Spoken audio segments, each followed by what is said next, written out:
Sebelum memulai pelajaran pada siang hari ini, alasannya kita berdoa terlebih dahulu dan mulai.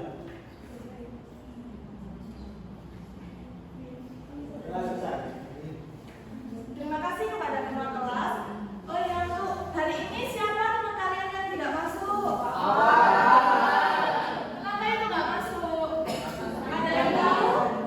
Sakit. Sakit apa?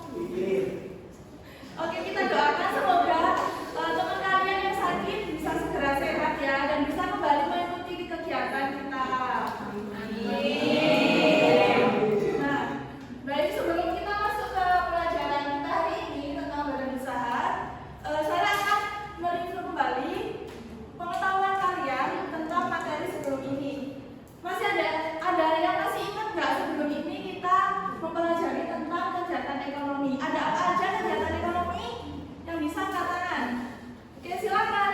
Produksi, distribusi, dan konsumsi, Bu. Oke, baik, betul sekali. Oke, baik, terima kasih. Jadi untuk materi sebelumnya kalian masih pada ingat ya mengenai kegiatan ekonomi, yaitu ada produksi, distribusi, dan juga konsumsi. Nah, langsung saja kita masuk ke materi inti mengenai badan usaha dalam perekonomian di Indonesia. Nah, dari sini apa yang kalian ketahui tentang gambar ini? Di sini kan ada 3 gambar.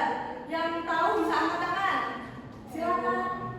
Gambar yang pertama itu dikelola oleh pemerintah, gambar yang kedua itu oleh swasta, dan gambar yang ketiga itu kerjasama antar anggota.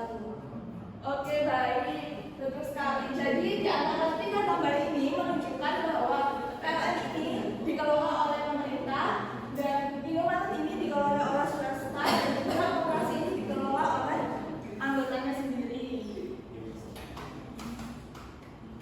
Nah, selanjutnya untuk tujuan pembelajarannya yang pertama mengenai menjelaskan pengertian badan usaha, mengidentifikasi jenis-jenis badan usaha seperti BUMN, BUMS dan juga koperasi. Yang ketiga adalah menyebutkan peran badan usaha dalam perekonomian di Indonesia. Nah, selanjutnya kita akan memasuki badan usaha. Di sini ada yang tahu nggak apa itu badan usaha? Oke, silakan. Badan usaha adalah kesatuan organisasi yang dibentuk oleh satu orang atau lebih untuk melakukan kegiatan produksi, distribusi, atau layanan.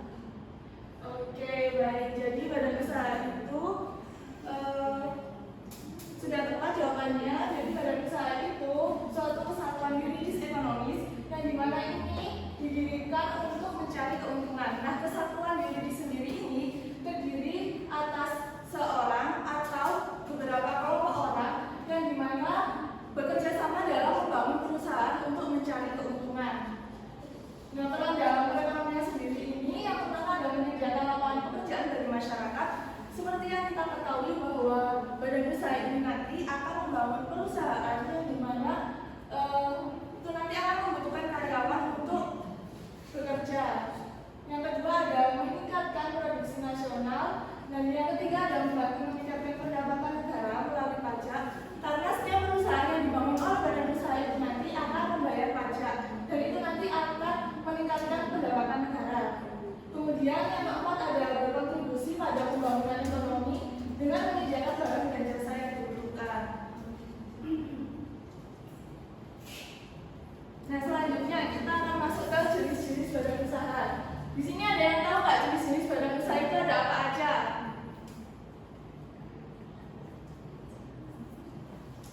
Silakan. Ada perusahaan perseorangan, ada firma, ada JV, ada PT, ada BUMN, dan ada koperasi. Oke, baik, sudah tepat sekali ya. Jadi beberapa jenis usaha badan usaha ini tadi sudah disebutkan oleh Mas Alan. Nah, selanjutnya, jenis badan usaha yang pertama ini ada badan usaha milik negara atau BUMN. Jadi BUMN sendiri ini yaitu usaha yang modalnya itu dimiliki oleh pemerintah.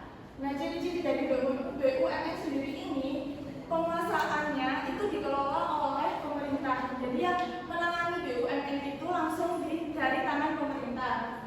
Kemudian yang kedua, modal seluruhnya itu berasal dari kekayaan negara. Yang ketiga,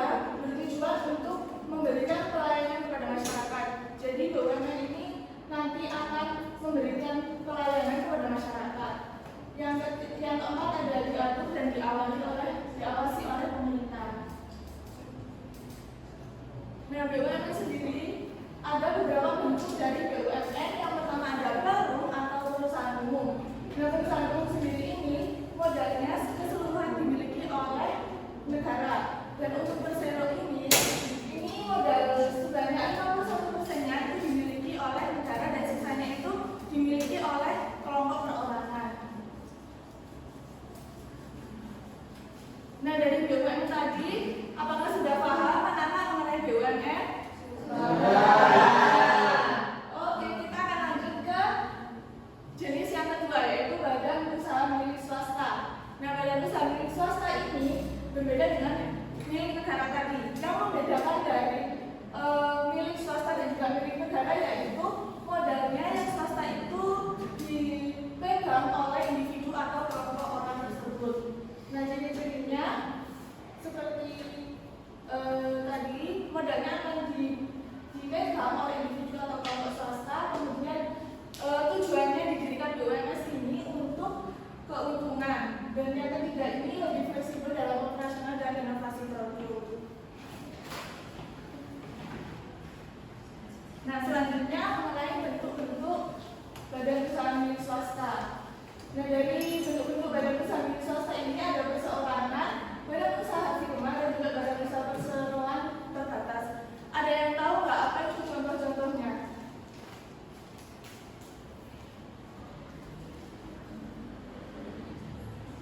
Jadi, contoh-contoh dari badan usaha milik swasta ini, perseorangan itu contohnya badan seperti orang yang membuka warung kelontong. Nah, itu kan didirikan oleh perseorangan. Kemudian yang kedua, badan usaha firma itu contohnya seperti badan usaha firma itu seperti bank BCA. Terus kemudian badan usaha perseroan terbatas itu seperti PT Indofood.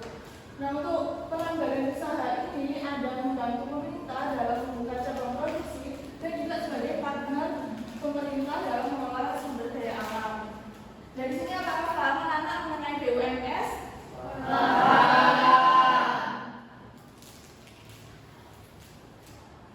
Nah, selanjutnya kita akan memasuki jenis badan usaha yang ketiga, yaitu koperasi. Kalian sudah tahu kan apa itu koperasi? Nah, koperasi sendiri kan biasanya ada di sekolah-sekolah atau di desa. Koperasi ini didirikan untuk berasaskan ini kegiatan berprinsip pada gotong royong, dan juga koperasi ini beranggotakan orang-orang atau badan hukum yang tujuannya itu untuk mensejahterakan anggotanya sendiri. Nah, untuk koperasi sendiri ciri-cirinya berasas kekeluargaan dan gotong royong, dan juga anggota koperasi ini memiliki hak yang sama. Nah, untuk selanjutnya mengenai jenis koperasi. Jenis koperasi ada 4. Ada koperasi konsumen, koperasi produsen, koperasi simpan pinjam, dan juga koperasi serba usaha. Jadi koperasi konsumen ini contohnya seperti koperasi yang sering kita ketahui di sekolah-sekolah. Untuk koperasi produsen itu seperti koperasi khusus untuk petani. Untuk koperasi simpan pinjam itu koperasi yang melayani simpan pinjam masyarakat. Kemudian koperasi serba usaha itu contohnya seperti koperasi yang ada di desa. Nah, dari sini apakah anak paham mengenai jenis-jenis badan usaha?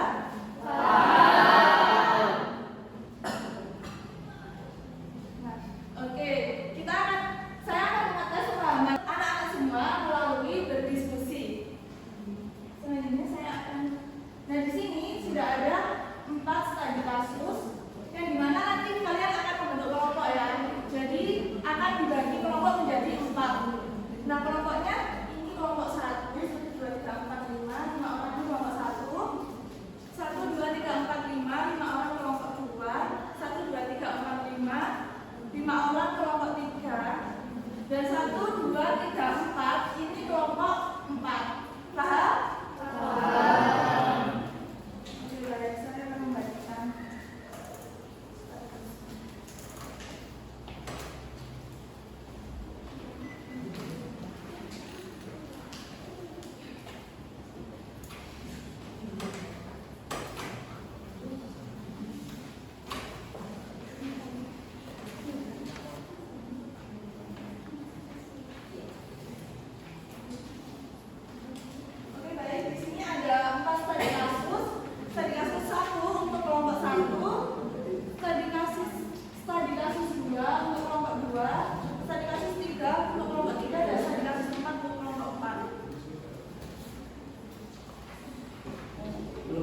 produksi atau menambah peralatan sehingga pertumbuhan usaha terhambat dan tidak mampu bersaing dengan usaha besar.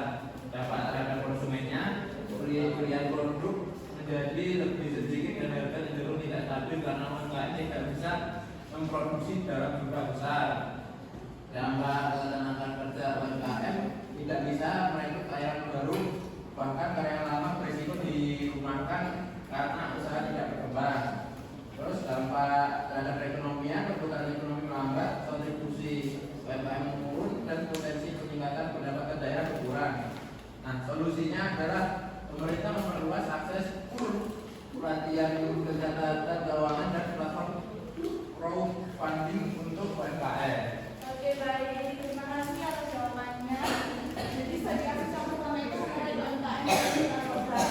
Tadi sudah ada beberapa solusi untuk menangani strategi kasus yang pertama. Untuk kelompok kedua, silakan perwakilannya untuk menjawab. Untuk strategi kedua, dampak terhadap badan usaha itu usaha kecil terpaksa menurunkan harga jika menipis karena ada yang meminta karena tidak kuat bersaing dengan usaha besar. Untuk dampak terhadap konsumen yaitu dalam jangka pendek konsumen menikmati harga murah, tapi dalam jangka panjang pilihan modal berkurang ketika usaha kecil mati dan masa dikuasai satu pelaku saja. Kemudian dampak terhadap tenaga kerja yaitu produsen hubungan kerja meningkat karena usaha kecil tutup sehingga lapangan kerja baru semakin sedikit. Kemudian dampak terhadap perekonomian terjadi peningkatan pelaku usaha dominasi pasar oleh satu pihak atau monopoli dan pertumbuhan ekonomi tidak merata. Untuk solusinya yaitu penegakan hukum anti monopoli, penguatan kooperasi, program pendampingan UMKM agar bisa naik kelas. Oke, baik. Terima kasih atas jawabannya. Solusi yang diberikan sudah sangat tepat ya untuk strategi kasus yang kedua. Untuk kelompok tiga, dipersilakan. Baik Bu, terima kasih atas waktunya. Izin menjawab dari kelompok 3. Yang pertama itu ada dampak terhadap badan usaha. Itu adanya produktivitas yang menurun, kualitas barang atau jasa yang rendah, dan inovasi terhambat karena kurangnya keterampilan karyawan. Untuk dampak terhadap konsumen, yang pertama yaitu konsumen mendapatkan produk yang kualitasnya kurang baik, tidak konsisten atau kalah dibanding dengan produk pesaing. Yang ketiga yaitu dampak terhadap tenaga kerja. Tenaga kerja sulit naik jabatan atau bersaing dalam dunia kerja dan banyak yang tertinggal oleh perkembangan teknologi. Yang terakhir yaitu dampak terhadap perekonomian berupa pertumbuhan ekonomi yang melambat karena produktivitas nasional yang menurun dan daya saing nasional menurun di era global. Solusi dari keempat dampak di atas yaitu dengan melakukan pelatihan digital dan manajemen, kerjasama dengan DLK atau lembaga pelatihan, insentif, dan yang terakhir yaitu insentif bagi usaha yang meningkatkan skill karyawan. Terima kasih. Oke, baik. Terima kasih untuk kelompok tiga. Solusi yang diberikan juga sudah tepat ya mengenai strategi kasus sebenarnya kualitas sumber daya manusia. Untuk selanjutnya kelompok 4 dipersilakan untuk menyampaikan jawabannya. Masalah dampak terhadap badan usaha usia profesional itu terhilang perasaan karena tertinggal jadi kesehari berbagi selama yang jualan turun dan risiko untuk meningkat. Dampak terhadap konsumen memiliki belanja online yang cepat, murah dan praktis sehingga pembeli semakin ditinggalkan. Nah, solusinya ini pelatihan penggunaan marketplace, digitalis pembayaran kris, kolaborasi dengan ojek online untuk melayani penanganan antar. Oke, baik. Terima kasih kepada kelompok 4 sudah memberikan solusinya yang contoh untuk dapat digitalisasi terhadap usaha tradisional. Nah, untuk selanjutnya saya akan memberikan kalian waktu untuk men-scan ini karena selanjutnya akan ada kuis. Untuk nanti pemenang dari kuis ini bisa maju ke depan karena akan saya berikan reward.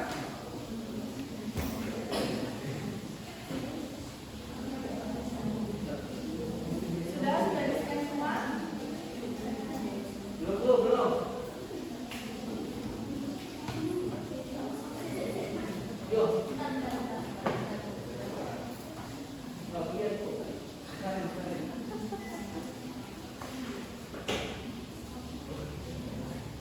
Yang sudah bisa masuk bisa klik linknya di grup ya biar yang lain bisa masuk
Sudah semua? Ya, Sudah.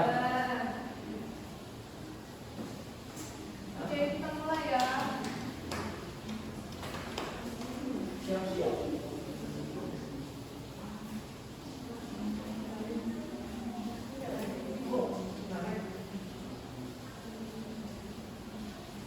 pertanyaan pertama. Ini gampang banget nih. Kalau kalian paham, dari kalian bisa menjawab ini.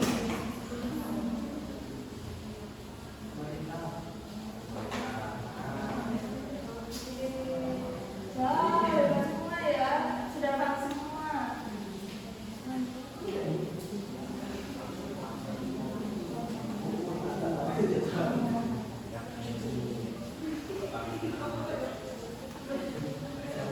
Ini masih ada yang salah satu, berarti ada yang kurang sama satu ya. Oke, selanjutnya.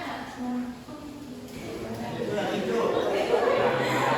Yang hijau, yang hijau. Harus hijau coba.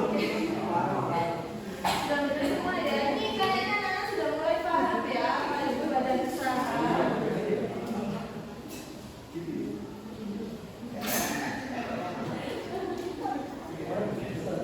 Yang biru sama.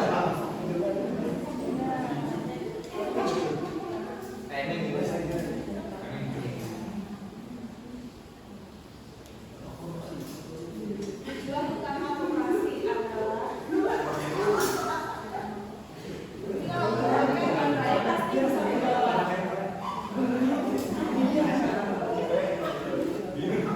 Biru. Oke, selanjutnya.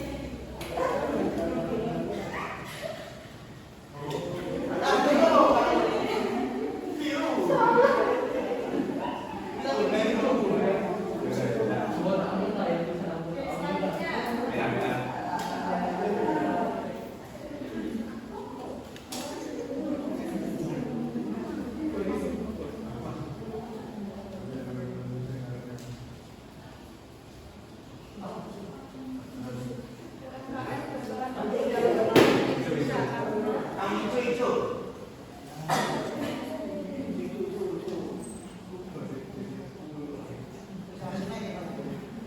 Selanjutnya, salah satu permasalahan umum yang ada di UMKM.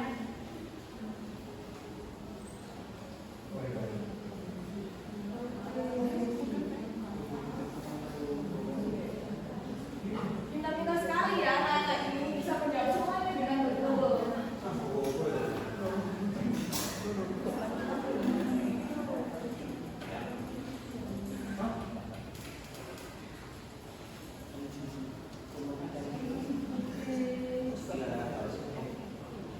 Pertanyaan terakhir. Dan ini akan menentukan siapa yang akan dapat reward.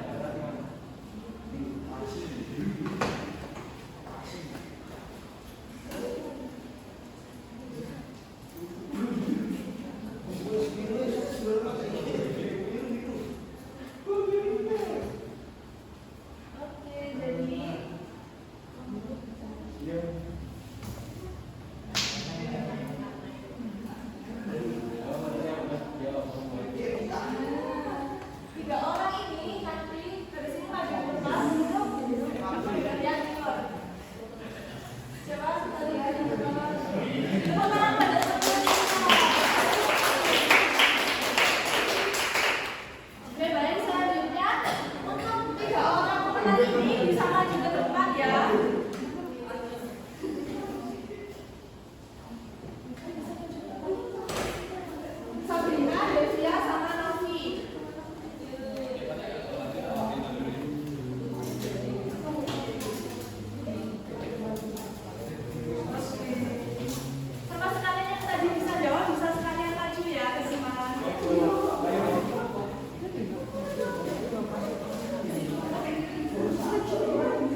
wabarakatuh.